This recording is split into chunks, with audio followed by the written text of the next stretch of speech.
रह गया। वो सियासी जो था, अगर वो जड़ पकड़ लेता तो शायद बाद में कोई तनावर दरख्त बन जाता। लेकिन शायद कुदरत को मेरे लिए मौजू ही नहीं रहा कि जनाब मैं सियासी जमात से, सियासी लोगों से ज़रूर वाबस्तगी रही है। सियासी लोगों को के प्रमोशन के लिए भी मैंने काम किया, जो मुझे अच्छा लगा उसके लिए मैंने काम किया।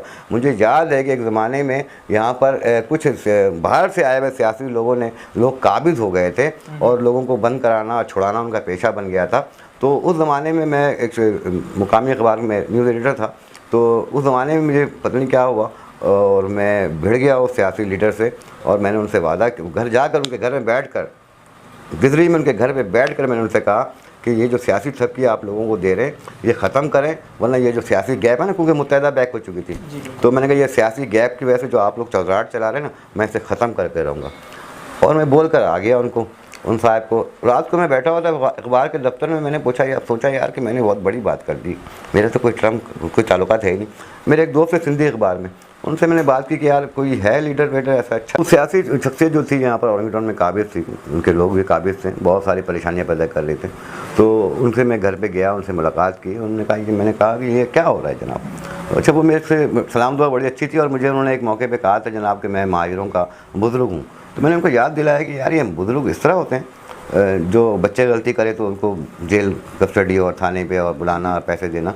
तो उन्होंने थपकी दी मेरे कंधे पे कि मैं कोशिश करूँगा। तो मैंने उनसे घर बैठे कहा था कि आप ये सियासी थपकी मुझे मत दें, ये गैप में फिल करके छोड़ूंगा।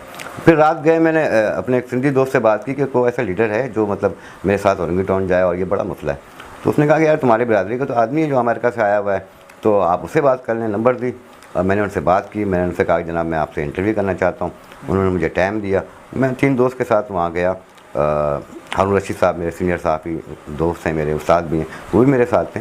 अच्छा, वहाँ हम लोगों ने बातचीत की तो उन्होंने कहा जनाब कि मैं महाजिर राब्ता कौंसिल बनाना चाहता हूँ। तो मैंने कहा सर, अच्छा बात ये तय थी कि मैं बात नहीं करूँगा, वो लोग दोनों बात करेंगे। वो टेप रिकॉर्ड का ज़माना था, रिकॉर्डर को मैं ऑन ऑफ कर रहा था, तो और सवाल कागज़ में लिख लिख के आगे बढ़ा रहा था उनको। तो मैंने कहा कि जनाब ये, जब उन्होंने कहा ना मैं महाजिर अलाइंस गालिबन शायद ऐसे नाम इस्तेमाल किया था, मैं बनाना चाह रहा हूँ। तो मैंने उनसे कहा कि तब मुझसे बर्दाश्त नहीं हुआ, वो अपने मिजाज की वाली बात कि बर्दाश्त वहाँ जवाब दे गई। और मैंने कहा आप भी 1.5 की मस्जिद बनाना चाहते हैं? तो उन्होंने मुझे कहा कि यार आप बिहारी हैं?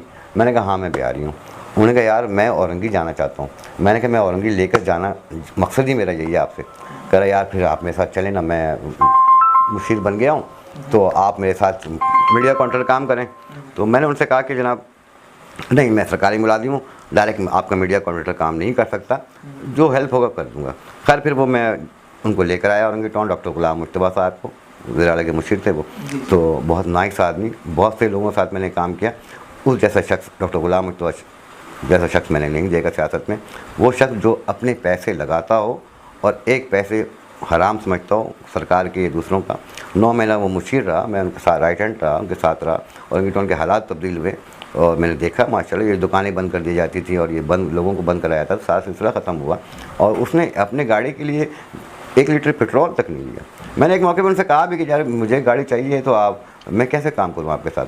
तो उन्होंने कहा गाड़ी रेंट ए कार में ले लो, मुस्लिम रेंट ए कार है पापोश में, जाके मेरा नाम ले लो, वहाँ से ले लो। मैंने कहा डीजल? कह रहे भाई 1 लीटर मुझ पर हराम है, मैं गवर्नमेंट का लूँ। तो उनके साथ फिर मैंने काम किया। तो वो एक दौर था, लेकिन वो मैंने अपने लोगों के लिए काम किया था। और फिर वो जो बदमाशी कर रहे थे उनका हाल ये हुआ था कि 1 हफ्ते के अंदर वो औरंगटाउन से, जो कई साल से वो काबिज़ थे, वो औरंगटाउन से बाहर निकलने पर मजबूर हो गए थे। आज भी वो कहीं मिलते हैं तो मुझे अच्छे अल्फाज से याद नहीं करते। अच्छा फैज़ साहब, आप आज आवर गेस्ट में मेहमान हैं हमारे, तो इस प्लेटफॉर्म से आप अपने दोस्तों को, मेरे व्यूवर्स को, आम पब्लिक को और मुखय्यर आज़ाद को कोई पैगाम देना चाहें? ये एहसन रज़ा बुखारी एडवोकेट साहब हमारे बहुत पुराने दोस्त हैं और इनके वालिद साहब की खिदमत भी हैं। इनकी उम्र छोटी है, मेरी उम्र बहुत ज़्यादा है। इस हवाले से मैं इनके वालिद साहब की खिदमत को भी जानता हूँ। वो बड़े लोग थे, औरंगटाउन के बड़े लोग थे, करीम लोग थे जिनकी खिदमत है औरंगटाउन में। तो क्योंकि वो खून का असर होता है, तो ये बुखारी साहब के अंदर भी वालिद साहब का खून का असर है। सच बात बोलते हैं और डट जाते हैं। डटने की इनके अंदर आदत है, जिस तरह मेरे अंदर आदत है ना, जब किसी मौक़िफ़ पे अगर फ़ैसला कर लूँ तो फिर मैं डर जाऊँगा, गर्दन कट जाए, फ़ैसला वही होगा जो राइट होगा। तो हमें ऐसे लोगों को प्रमोट करना चाहिए, उनके साथ काम करना चाहिए, जो अपने रिसोर्सेज हैं और उनके साथ शेयर करना चाहिए। और मैं दोस्तों से भी कहूँगा कि आप भी इनके साथ काम करें। हो सकता है मतलब कि आपके साथ इनके साथ जो है कॉम्बिनेशन से एक बेहतर रिज़ल्ट आ सके औरंगीटॉन के लिए, कराची के लिए, मुल्क के लिए, मिल्लत के लिए। चलिए, ये थे आज के हमारे आवर गेस्ट के मेहमान फैज़ खान साहब। और इस वक्त ये फैज़ फाउंडेशन का क़याम इन्होंने अमल में लाया है और मेरे दारी की तरफ से नेक ख्वाहिशात हैं कि अल्लाह इन्हें इन मकासद में भी कामयाब करे।